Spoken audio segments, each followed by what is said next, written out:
Hi everybody, this is Jerrie Dean from Missing Persons of America. We went to Austin this weekend to see the route that Sharon Levinski McCully took before she went missing. Now, she was over in one route. There was a spotting of her over on Howard, so we went over that location. And then there was also her car that was found in an apartment complex. So we went over there and we believe we found the apartment complex. And I think you'll agree with us. So come with us in the video, you see where we went, learn more about Sharon, what happened to her, and that'll be coming up in just a sec.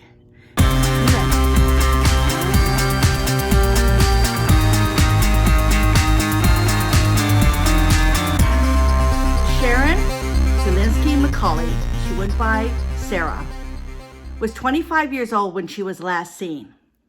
She went to meet her husband for lunch, and afterwards she told him she was going to go Christmas shopping. And this was December 11th, 1984. He saw her take off and leave, and she was in her white VW, and it had an orange hood on it. One of the bugs had an orange hood on it. And she went down the road, and he said goodbye, and that was the last he seen her. Now, there was a witness that said they spotted her car over on Howard and I-35. And we went over there. Me and Mark drove around in that area trying to figure out where it was that she was at. We went down 183. We went I-35. We went down Neal that turns into Howard, all in those directions there to see the location, to see where she went. They said she went to Barton Square Shopping Center, that somebody had seen her over there, but I couldn't figure out how or why she would gone there. There was a Lakeland Mall that's much closer that she would have likely gone to if she's going to a shopping center, but I haven't seen anything, but she was seen over there. Arrive at West Howard Lane. Arrived. Okay, so here's West Howard Lane. We just got here. For some reason, this road just goes from one name to the other. But at least you know there's train tracks down there. So when you get up, I just pull over right up there on that road there, Mark. Yeah, that's right. Or go right, and then we'll see where Research is from here, and then we can go over that way.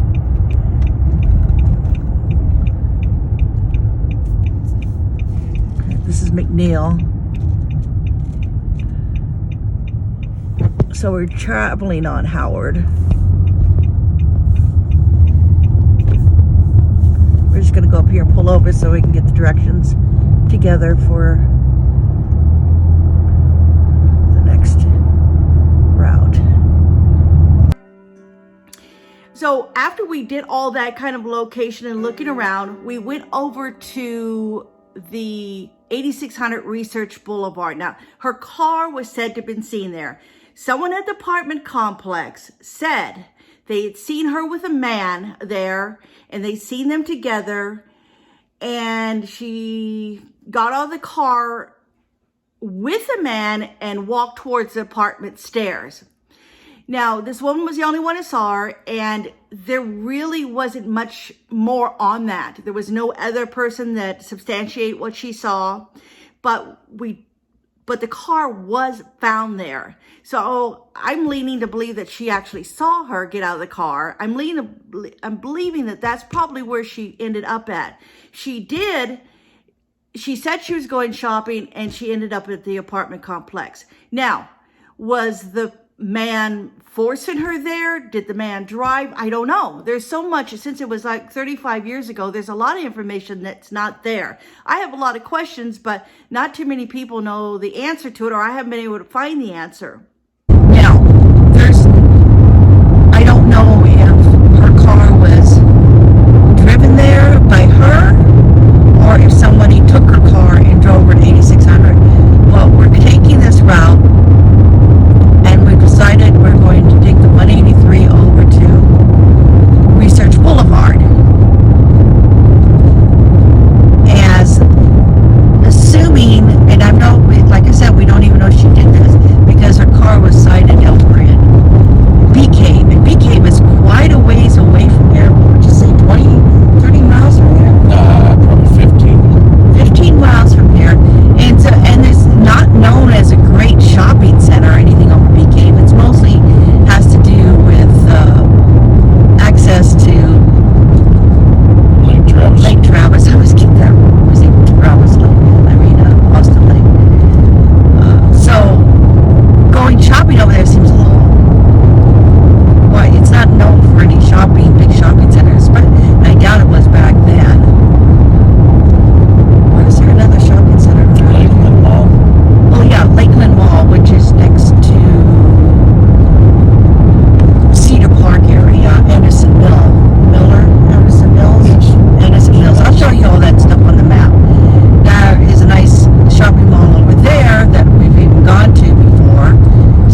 food signs.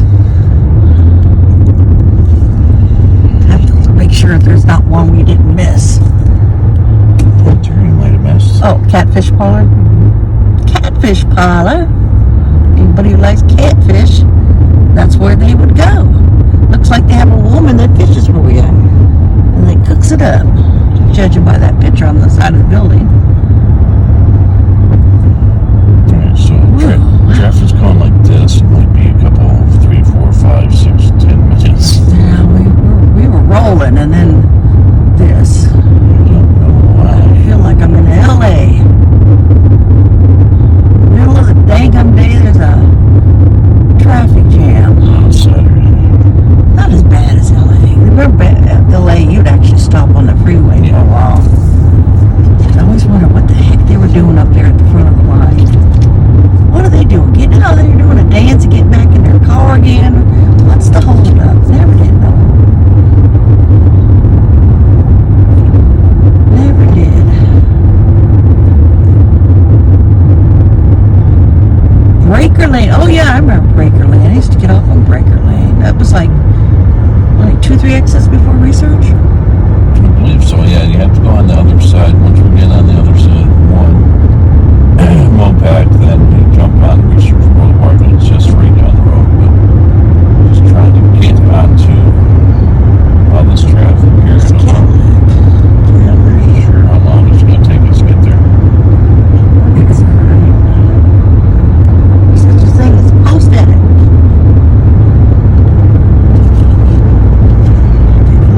Look at Austin, Texas. Not proper, but around it. Greater Austin, Texas. Yeah. Get to see all the cell phone towers. Lots of them. Hello. It's got a big smile on it. You hear they changed their name to IHOP because they thought the International House of Pancakes was. Why did they change the name? I thought it was because they thought it would sell low calorie. Yeah, everyone started changing their name back in the day. Went from International House of Pancakes to IHOP, KFC, went from Kentucky Fried Chicken. KFC. Oh yeah, KFC. Maybe that was the one where they were trying to make it seem like there wasn't a lot of calories because it was KFC instead of Kentucky Fried. And I think they were trying to get rid of the word fried. Yeah. Maybe IHOP was trying to get rid of the word pancake. I don't know. That's the only thing they do good there. Is the Yeah, they got pancakes. good hamburgers, so. Oh yeah, because we was at the place. Oh no, that was a Denny's on the hill. Remember back in San Diego, Denny's on the hill. Yeah, Dennis has a good one. Anyway, that was good. It wasn't bad up there. I think it was more like a franchise thing. So they could have good food every now and then if they could hit the right one. That Randall's, that's like a Thrifties or something. Right, there is no more Thrifties anymore. Yeah, there's They got a CVS and all that stuff.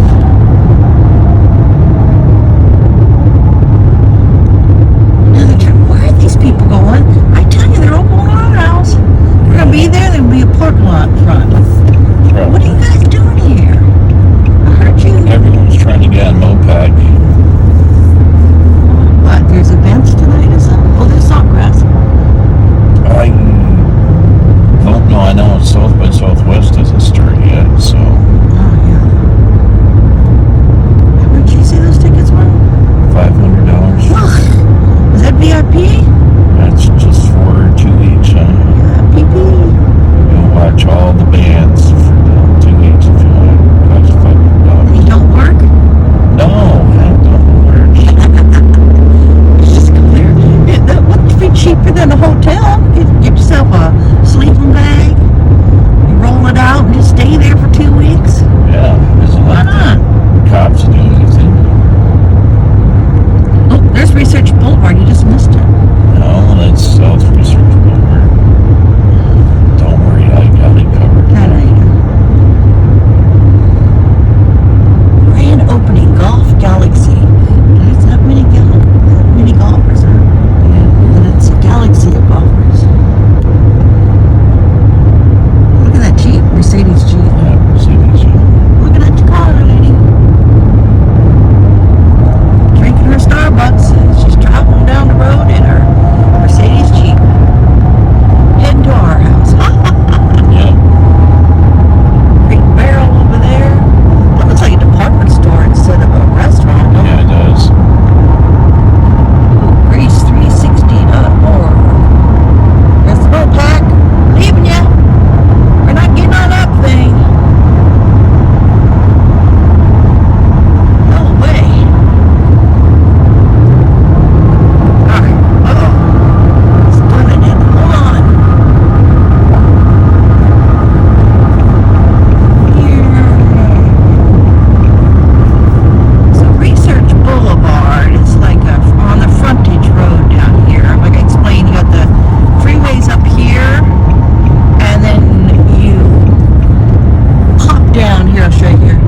$89,000. Okay.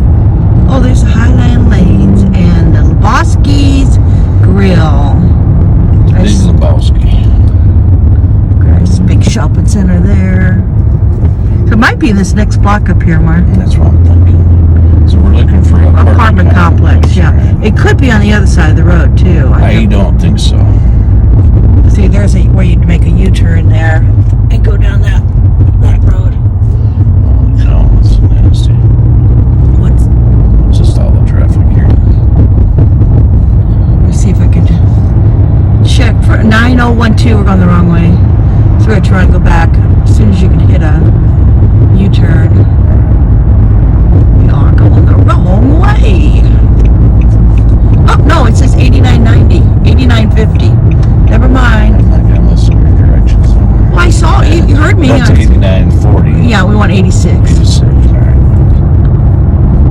8910. It actually makes a little bit more sense because 8868.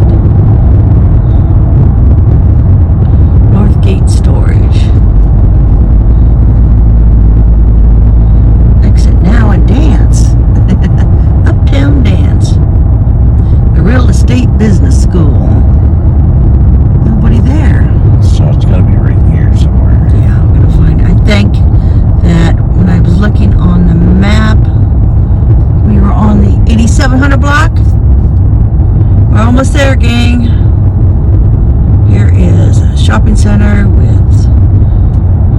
Rancho, Big Lots, family discount. All right. So, assumingly she went this way, if she was driving her car to the apartment complex on the 8600 block of Research Boulevard, I think we can find that apartment. Well, if it's there, what's It's that? there because I remember seeing it on the map. I'm figuring I kind of assimilated which one it was. Assimilated? That's like putting something together, isn't it? Yeah, it's that right there. Sugar pine ice cream. Ooh. 85, so we went past it. Damn it! I didn't see any apartment complex. No, so let's make a U-turn and then we'll go on the other side of the street and then kind of like maybe pull over somewhere on the next block up so we can figure out where we're at. Okay, so here's like one of the U-turns I was talking about. Yeah, it says like tattoo or something. Where it says tattoo. I don't see it. Oh, apartment. All right. So Autumn Chase Apartments, newly renovated units. Okay, so that'd be it. You think, or you see where that white one is right there? You got the tattoos there. Right. But you see the white one? I'm wondering if maybe that was an apartment Yeah, it looks like it used to be apartments. and now it's a thing. Is there a way we go like In the right back, behind and yeah. around? The Autumn Chase, now I don't know if that very likely could be. Watch this. I'm trying. Watch, you're gonna run right over a. Over what? There's a curb thing here. You're running right I over. know, honey. God,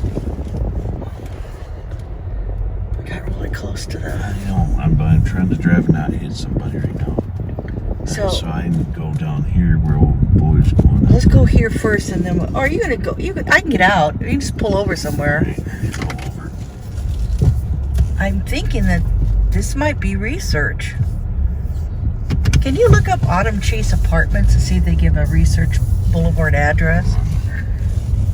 All right, so after a lot of driving around and figuring it out, we looked it up, and this Autumn Chase Apartments, the address is showing up is 8600 Research Boulevard.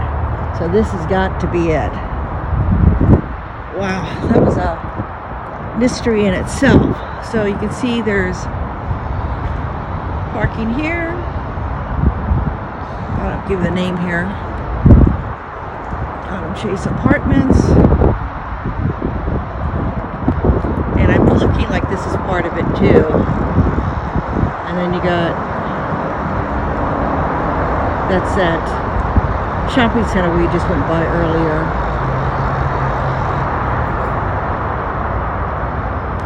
And there's no doesn't look like there's any way out, really.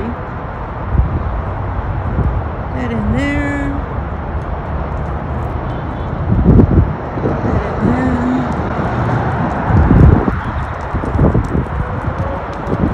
Go up here. And then she was supposedly seen get out of her car with a man, and at this apartment complex, and her car was found here. Now I'm not sure if it was found in this area or if it was found in the other area. And then later I read reports where it was unsubstantiated. So I'm not sure. And right here is the freeway right above us. And even that right there looks like it used to be that building right in front of us, the beige yellow building with the rooftop. It looks like that might have been an apartment years ago, and now it's a business. So there you have it.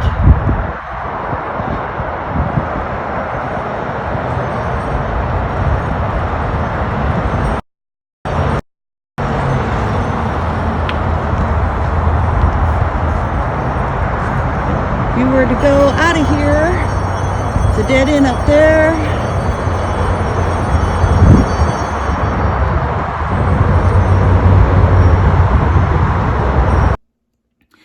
So if she was at that apartment complex and the car was left there, where did she go? What happened to her? It would seem like if somebody was abducting her or taking her or doing something horrible like that, that maybe they would have put her back in her own car and drove her off someplace else. And I don't know. Or maybe the person that did something to her, that's where they lived.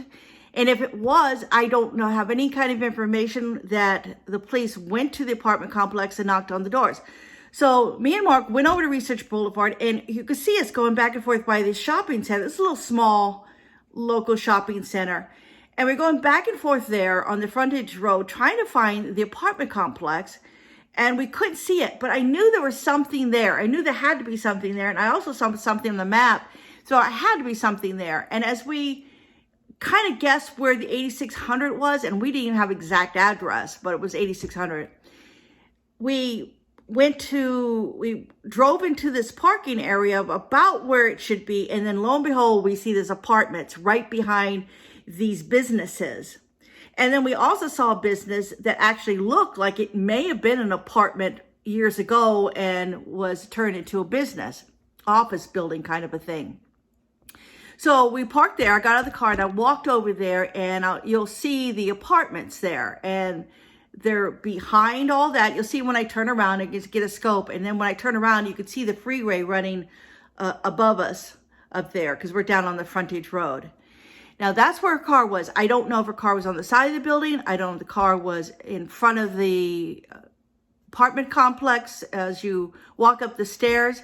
I did note that one end was a dead end and the other end seemed like a dead end. There was a gate there. It may be only the people that live there have a gate code or a gate key to open it up and can go in and out that way off the side street. But the other end, there was nothing there. It was a dead end. So there's only one. There's like two ways in and out. You could go through from the frontage road, go back, or you can go in through the side road and come in if you've got a gate key.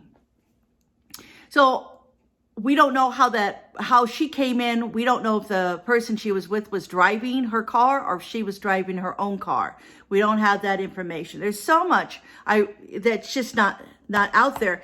I'm hoping that by bringing some attention back to this case, that maybe the police will go back and take this out of the cold case and go through this like they have done a lot of other old cases and see if they can find some more information. And I'm also hoping that this kind of gets somebody's memory going and say, hey, I remember that case, or I remember working down the street from there, and I remember this, or what has been happening a lot since I've been going through these cases are people are getting a hold of me and they're saying, hey, I called the police. I told them what I saw, but they never called me back.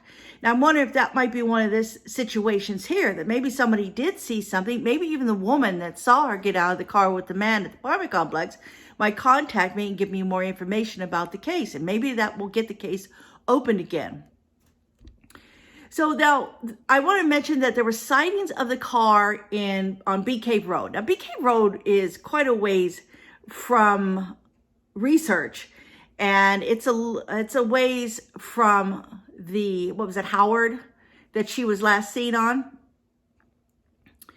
Howard Lane that she was last seen on. So it's quite a ways. But people said they saw the car, and I don't know if it was another car like it, but there was likely a lot of white VWs running around at that time. But how many were there running around that had an orange hood on them? And not only that, there was also some tie on the front of the hood to keep it down so it wouldn't come up. That was another part of it. But, you know, when you're going down the street or passing the car, you're not really going to be seeing that. Now, her husband was given a polygraph, and he passed, and he was quickly eliminated to have anything to do with her disappearance. And then shortly after, and I have a lot of articles, archived articles that I found that I have put up on the Missing Persons of America website. And one of the stories that I put on there is the one with Lauren McCarty. She lived on Grand Canyon Drive, and she was seen at 2 p.m. at the Texas Municipal Court Training Center. And she was found with her hands tied with white twine. Remember I said that Sharon's car had white twine on it? And her blue jeans and underwear was found next to her in a car, and she had been hit in the head 14 times and was stabbed after she was dead. And her purse was never found. So one of the articles I found was on the archives, and it was Lauren Marie McCarty, 21 years old, Austin secretary, whose body was found in the trunk of her car, died of 14 blows. And like I said, and her body was found Saturday in the parking lot of Westgate Mall. So she was hit with a blunt object like a rock or a pipe, and she was killed on September 17th. And they go on to talk about Sharon too. The husband of Sharon, Sarah McCully, another missing Austin resident, said Sunday that he planned to consult a Dallas psychic today as a last hope of learning what happened to his wife. And McCully has been missing since December 10th. Her car was found 2 days later, but searches by her husband in Austin failed to locate any other signs of her. And he says, my future's on hold. I'm just sitting and waiting to find out some. I don't know what happened to her. That's the hardest part. So McCarty lived at Northeast Austin, was last seen, like I said, 2 p.m. on Texas Municipal Court Training Center in San Antonio Street. Now, how she ended up there and over at the Westgate Mall, no one seems to know. They went on to say that the autopsy indicated that she had been assaulted and killed somewhere other than the parking lot. So Jonathan was interviewed in the Austin Statesman back in '84 when Lauren went missing. And one of the things he brought up was about the white twine they used to tie down the hood of Sharon's car. And he said that, let me read this to you. He said that the rope was missing when his wife's car was found. It was intentionally removed, he said. I'm wondering if it was used to tie her up. And he's talking about Sharon. Now, and then we have the white rope found with Lauren tied up. And that was about it on that article too. So there's a lot of information out there. Doesn't seem to be much follow-up afterwards. I can't find much about Lauren at all to see if these cases are tied or not. They're really closely connected together in time and a couple of similarities, but it could be two random murders, but it's kind of tough to think that there's two random murders running back around in 1984. We don't really know that much about Lauren's background or anything. If there was possibly somebody who was a boyfriend of hers that sometimes happens. These boyfriends end up killing these women, and maybe that was the case here. I don't know. Can't find anything. Now, back in 1998, the Texas Department of Public Safety, that was a little notice that they posted online regarding the new technology that they had gotten, and they used that new technology to go back and look at some cold cases and that had DNA that they were not able to test because the technology wasn't good enough back then. But they went back to Lauren's case and used the new technology. They were able to pull DNA and find out who actually murdered her, and that person was arrested. So this is about 1998. Now, I don't know if they tried to go back to Sharon's case with the same new technology. There's no mention of it. I don't know if they even had DNA from Sharon's case or not. I don't know if they took any. I don't know if they did forensics on the car or not. I think the family would probably are the only ones that know that, and at this time. And I don't know. They're not, I haven't heard anything online or any place else, or I've talked to anybody that knows any of that information. So whether the person that killed Lauren is the same person that killed Sharon looks less likely at this point, because I think that they probably would have found something in order to tie the two cases together, and not just the tie that the husband was talking about. So that is it on that case. And if you have any information you want to share with me, by all means, give me, instant message me and I'll respond. Send me a message through my email, missingpersonsofamerica@gmail.com, or contact me on the post. There's a lot of different ways that you can get a hold of me. But if you have anything that you'd like to share that will update that case and Sharon's case, bring some more information to the case that no one knows about, that'd be very helpful. Like the case that we did with Cook, I was able to talk to somebody who had some interesting information on the Rachel Cook case that we were able to pass over to the police. And the police, it's in the police's hands, it's in their hands, and they are looking at it now, and hopefully it will lead to something there, new information that helped lead to what happened to Rachel. And I think that's about it. And I thank you guys again for watching. I hope you like the little drives I'm doing and trying to reach out. That's why a lot of cases are right now in Texas, because I can get to them. It's local to me. I'd love to be able to go to other states or other cities in order to do farther away so I could do some more stories, but hopefully that'll come in the future after I get a lot more subscribers and I can branch out more. So, and if you haven't subscribed, please subscribe. I'm trying to get to 1,000 so I can do breaking news and live as it happens videos. And I can't do that until I got 1,000 subscribers.